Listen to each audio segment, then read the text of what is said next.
Hello hi नमस्कार, माझ्या YouTube चॅनलमध्ये तुमचं खूप खूप स्वागत आहे. श्री स्वामी समर्थ, श्री स्वामी समर्थ, श्री स्वामी समर्थ. हे बघू शकता, हे कशाचं झाड आहे माहिती आहे का तुम्हाला? हे कशाचं झाड आहे माहिती? हे आहे फणसाचं झाड. मागच्या वर्षी फणसाचे पिकलेले गरे आणले होते, ते खाऊन इथे टाकले, त्यामुळे फणसाचं झाड आलेलं आहे. असं एवढं झाड झालेलं आहे बघू शकता तुम्ही फणसाचं. आता हे जमिनीत लावल्यानंतर किती वर्षांना फणस येईल, कुणाला माहीत असेल तर नक्की कमेंट करून सांगा बरं का.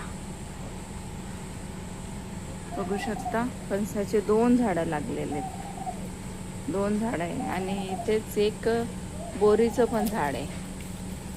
बोरीचं झाड घरी ठेवायला पाहिजे की नाही, मला एकदा कमेंट करून सांगा बरं. बोरीचं झाड पण भरपूर मोठं झालेलं आहे इथे. बोरीचं झाड घरी असायला पाहिजे का नाही, नक्की कमेंट करून सांगा. आणि हे फणसाचं झाड आहे, तर फणसाला फळ किती वर्षानंतर येते ते पण सांगा. चला तर मग भेटू पुढच्या व्हिडिओमध्ये. Bye bye.